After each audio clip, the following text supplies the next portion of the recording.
지난 대구시 국정감사에서 홍준표 대구시장이 대구 퀴어 축제를 금지한 것에 대해 기본소득당 용해인 의원이 홍준표 시장에게 잘못된 부분을 법규와 근거를 관련으로 지적하였는데요.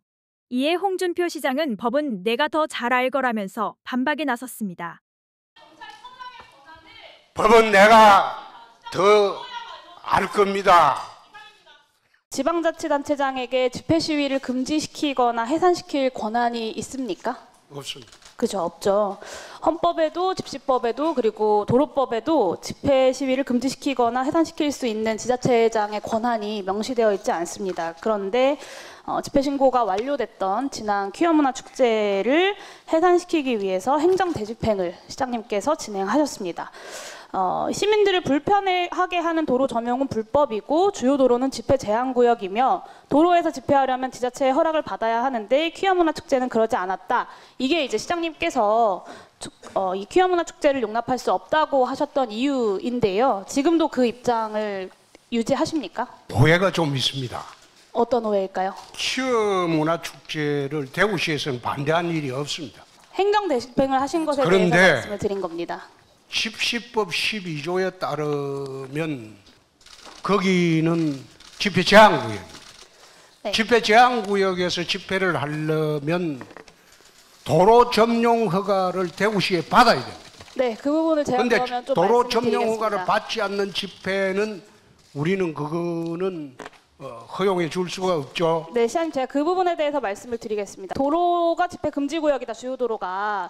이게 이제 도로법 61조를 근거로 이제 말씀을 하시는 건데 사실 이 주장은 헌법에 위배되는 주장이십니다. 사실 그거 수많은 위헌 판결 판례에서 났습니까? 네, 수많은 판례에서 지자체의 허가를 받아야 하는 것은 아니라고 명시를 하고 아니, 있고요. 의원님, 그게 시장님, 제가 지금 말씀을 잘못 마저 말씀하시는 드릴게요. 게 지자체의 허가 그렇지 권한이 않습니다. 있다는 게 아니고 도로 집시법 12조 점용을 말씀하셨는데요. 하라는 네, 제가 그런 말씀드릴게요, 허가를 시장님. 하는 위원장님. 권한은 지자체에 있다는 겁니다. 네, 제가 말씀드릴게요. 2014년 서울지방법원에서 이미 이 도로 점용은 집회 자유 범위 내에 해당되는 행위다라고 판시한 바가 있고요. 2016년 대법원에서도 집회 자유를 실현하기 위해 필요한 물건으로 인정될 경우의 규제는 제한적으로 이루어져야 된다라고 이야기를 했습니다. 그리고 이 건 관련돼서 시장님께서 법제처의 유권 해석도 하셨는데요. 이 경우에 법제처에서 유권 해석을 반려하면서도 모든 경우에 별도로 도로 점용 허가를 받아야 된다라는 취지는 아니다라고 말씀하셨습니다. 앞으로 그거는 넘겨주세요. 법제처에서 해석을 하면서 그 앞으로 오버한 넘기세요, 거죠. 네. 그런데 그 제가 드리는 말씀은 법원에서 판결할 때도 도로를 점용하라고 판결을 하지 않습니다. 그냥 도로에 점용 행진하라고 역시도 판결을 집회 시위의 합니다. 자유에 해당되는 범위다라고 판결을 내렸다라고 말씀을 드렸습니다. 화면 봐주시죠. 예. 이게 시장님께서 좀 더 페이스북 화면으로 넘겨주세요. 네, 6월 15일에 1시간에 120여 대의 대중교통이 오가는 대구 번화가 도로를 무단 점거하는 축제는 용납하기 어렵다라고 말씀을 하셨어요. 아니 그거는 당연하죠. 그래요. 그 맞습니다. 그것이 시장님의 주장이신데요. 제가 반론을 좀 제기를 해볼게요. 대구 퀴어문화 축제가 열린 바로 그 도로 중앙로 대구 대중교통 공용지구에서 대구시의 행사나 축제나 집회가 열린 적이 없습니까? 그거는 우리가 도로 점용을 허가를 하죠. 그렇죠. 있죠. 4월 22일 같은 장소에서 지구의 날 기념 대구시민 생명축제가 열렸습니다. 그리고 5월 13일에는 보시는 것처럼 파워풀 대구 페스티벌도 열렸어요. 그러니까 1시간에 120여 대의 대중교통을 막고 도로를 점용해도 되는데 퀴어 문화 축제만 안 되는 이유는 무엇입니까? 안 되는 이유가 아니고 퀴어 문화 축제를 하려면 대구시에 도류공원에도 있고 다른 곳도 많습니다. 그런데 왜 유독 주말에 버스 통행 빈번한 곳에 그걸 도로를 점거하고 축제를 하겠다는 주말에 버스 도로를 점용하고 행사를 하는 사례가 저렇게 많은데 퀴어 문화 축제만 안 되는 이유를 시민들께서 퀴어 문화 납득하실 축제만 수 안 되는 있겠습니까? 이유가 아니고 퀴어 문화 그렇게 축제만 하지 부러를 말고 하셨잖아요. 아니 그 퀴어 문화 축제는 인원도 소규모 인원이잖아요. 이거는 대구 시민들이 다 참석하는 거고. 네, 소규모 그래서 인원인지 아닌지는 그때는 그리고 그냥 딴 곳에 가서 하라는 겁니다. 네, 시장님 그리고 그 권한은 시장님에게 없다는 것을 말씀드릴 건데요. 그 권한이 중구청장한테 없습니다. 있습니다. 관할 경찰서장에게 해당 도로에 대해서 교통소통을 위하여 필요하다고 인정하면 제한할 수 있다라고 되어 있습니다. 이게 시장님께서 말씀하시는 집시법 12조 내용입니다. 잘 살펴보시면 주요 도로에서의 집회 또는 시위에 대해서 교통소통을 위하여 필요하다고 인정하면 이라고 써 있습니다. 주요 도로니까 집회를 제한한다라는 건 집시법을 저는 잘 아실 법한 시장님께서 하실 말씀은 자치단체장은요 이거하고 별도로 도로 점용에 대한 인허가권이 있습니다. 아까 집시법 그런데 경찰의 이런 권한이 자치단체장의 도로 점용 허가 여부를 제한하지 않습니다. 시장님 같이 아까 있습니다. 집시법 12조 말씀하셨고요. 그리고 말씀하신 그 도로 점용에 대한 신고는 집회 시위의 경우는 해당되지 않는다라는 여러 판례를 말씀드렸습니다. 그렇기 때문에 집회 제한은 지자체장의 판단 권한이 아닙니다. 그거는 관할 경찰서장이 판단하는 거고요. 지금 이거는 명백하게 월권이고 위법행위이고 공무집행 방해입니다.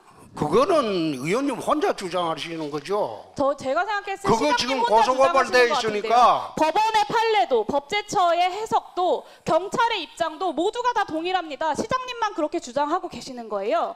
아니 그건 의원님 혼자 우기는 거고 그렇지 난 않습니다. 그런 거 시장님 경찰도 법제처도 그리고 시민사회에서도 모두가 법원의 판례도 모두가 다 똑같이 이야기하고 있습니다. 법제처는 그렇게 해석하지 않았습니다. 법제처는 그렇게 해석했습니다. 제가 다시 읽어드릴게요. 법제처에서는 모든 경우에 별도로 도로 점용 허가를 받아야 한다는 취지는 아니다라고 이야기했습니다. 모든 경우라고 집회 했습니다. 주최자가 지자체의 도로 점용 허가를 받지 않았다는 것이 곧 집회 시위를 불허할 근거가 되지 않는다. 무엇보다도 지자체장에게는 집회 시위를 제한할 권한이 없다라는 것이 경찰과 법원과 법제처의 해석입니다. 시장님. 그럼 제가 역으로 안 물어보겠습니다.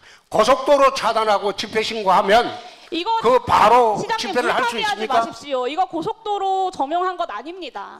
그리고 그렇지 않습니다. 이 도로를 점용한 이미 미리 이전에 다른 행사의 사례들, 집회의 사례들이 충분히 있습니다. 그런데 퀴어 문화 축제에 대해서만 불허를 하신 것에 대해서 여쭙고 그랬더니 그 권한을 이야기하시는데 그 권한에 대해서는 경찰도 법원도 법제처도 다 다른 해석을 하고 있다라는 말씀을 드리는 거예요. 아니 그거 참 제가 질문을 했지 않습니까? 집시법 15조에 보면 12조에 보면 그 제한할 수 있는 곳이 여러 곳이 있습니다. 그 전국에 대구에서 9곳이 있어요. 대구에서 9곳이 있는데 그 9곳을 점용을 하려면 시장 허가나 구청장 허가를 받아야 된다는 거예요. 예, 정리 좀 해주시죠. 저한테 있습니다. 중구청장이나 지방자치단체장한테 있습니다. 용현 의원님. 법원에도 그런 권한이 없어요. 법원은 그냥 행진하라는 권한만 있지. 자, 정리해 그런 권한은 주시고요. 없어요. 용현 의원님, 보충 질의 시간을 이용해 주시죠. 법은 내가 더 알 겁니다. 자, 그러면 제가 구독자분들을 위해서 깜짝 이벤트를 하나 준비했는데요. 평소에 뉴스만 잘 챙겨보셔도 돈이 된다, 돈을 벌 수 있다라고 말씀을 드렸는데요. 자, 여러분들 여기 보시는 AI 관련 뉴스를 보게 되면 여러분들은 어떤 생각이 드시나요? 그냥 뉴스만 보고 끝내는지, 아니면 이 뉴스를 어떻게 이용할 수 있는지, 아니면 이 뉴스들이 어떤 정보를 나에게 가져다 주고 그 정보를 활용하는지를 되물어보고 싶습니다. 자, 그 이유가 뭐냐면 제가 지난 1월부터 여러분들께 뭐라고 말씀을 드렸었죠? 지금은 AI 사업에 관심을 가져야 한다. 이런 뉴스들만 보고 넘기지 말고 이 뉴스가 나에게 어떤 정보를 주고 나에게 돈을 벌어다 줄 수 있는지를 투자 쪽으로 생각을 해보셔야 한다 라고 말씀을 드렸습니다. 그리고 나서 이런 썸네일과 뉴스를 많이 보셨을 텐데요. 이런 AI 산업이 이슈가 됐을 때 전 세계 부자들은 어떻게 생각한다? AI 관련주는 뭐가 있는지, AI 수혜 관련으로 어떤 종목이 가장 좋은지, 어디에 투자해야 하는지와 어디로 돈이 몰리는지를 생각하기 때문에 그런 부분을 우리들도 잘 활용을 해야 한다라는 겁니다. 그 이유가 뭐냐면 부자들은 이런 이슈가 돈을 벌어주는 정보가 된다는 경험적 확신이 있기 때문에 부자들은 항상 이런 사회적 이슈를 통해 정보를 확보하고 이런 뉴스와 이슈를 관심 있게 챙겨본다라는 겁니다. 그래서 이번에도 마찬가지입니다. 제가 지난번에 시청자분들과 함께하는 주식으로 수익 내기 이벤트를 진행했었는데요. 당연히 100% 무료로 진행을 했고 여기 보시면 아시겠지만 지난번에도 저에게 구독이라고 문자 남겨주신 모든 시청자분들께 이렇게 AI 관련 수혜주 중에 가장 급등할 확률이 높은 한 종목, 많은 종목이 아니라 재룡전기 딱 한 종목을 여러분들에게 추천드렸는데요. 그러면서 여기 나와 있는 대로 정확히 얼마에 매수해야 하는지, 그리고 수익률이 어느 정도 나왔을 때 팔아야 하는지, 이런 부분들까지 여러분들에게 정확히 알려드렸었는데, 자, 지금 실제로 어떻게 되었나요? 오른쪽을 보시면 아시겠지만 제가 2월 초에 문자로 이 재룡전기를 소개해드리고 나서 실제로 주가가 3배 이상 급등이 나와주었고, 그래서 당시에도 굉장히 많은 분들이 제가 드린 이 종목으로 수익을 내실 수가 있었을 텐데요. 수익 보신 분들 다시 한번 축하드린다고 말씀을 드리겠고, 자, 이번에도 마찬가지입니다. 최근에도 지속적으로 이슈되고 있는 게 이 AI 관련 이슈이기 때문에 우리가 어떻게 생각해 볼 수 있다? AI 반도체 공장을 만들기 위해 필수 부품인 변압기 자체 생산이 가능하며, 반도체를 자체 생산할 수 있는 우리나라에서 앞으로 AI 수혜 관련으로 우리나라 기업들 중에 한 곳이 가장 크게 부각받을 수밖에 없다. 그래서 우리는 당연히 이쪽으로 생각해야 된다는 겁니다. 자, 그렇기 때문에 제가 이번에도 뭘 보내드린다? 지난번과 똑같이 구독이라고 저에게 문자를 보내주시면 재룡전기처럼 이번에도 AI 관련주 중에 앞으로 대장주 역할을 하면서 주가가 가장 크게 급등할 한 종목을 구독자분들에게 종목명과 사고 파는 시점을 문자로 모두 알려드리겠습니다. 그래서 여러분들이 주식으로 돈 버는 연습을 한번 해보시라는 거고, 혹시라도 나는 주식을 하지 않는다라고 하시는 분들은 주변에 주식하시는 분들에게 추천을 해주셔도 되고, 연세가 있으셔서 투자가 어려우신 분들은 이 종목을 가지고 자녀분들에게 추천해 주시면서 이걸로 한번 수익을 내봐라, 이렇게 조언을 해주실 수도 있는 거겠죠?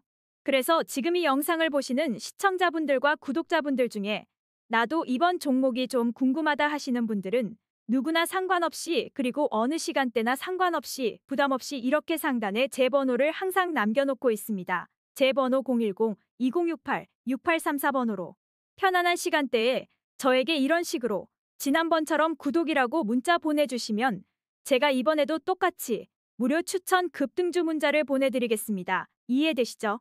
그래서 제 번호 010-2068-6834번으로 구독이라고 보내주시면 사회적 이슈가 어떤 정보로 이어지는지를 확인해 볼 수 있고, 여러분들이 돈 버는 연습을 해보실 수가 있는 거고, 제가 돈을 받는 것도 아니고 투자를 대신해 드리는 것도 아니니까 부담 없이 신청해 주시면 되는 겁니다. 그리고 수익이 나면 저는 다른 것은 바라지 않습니다.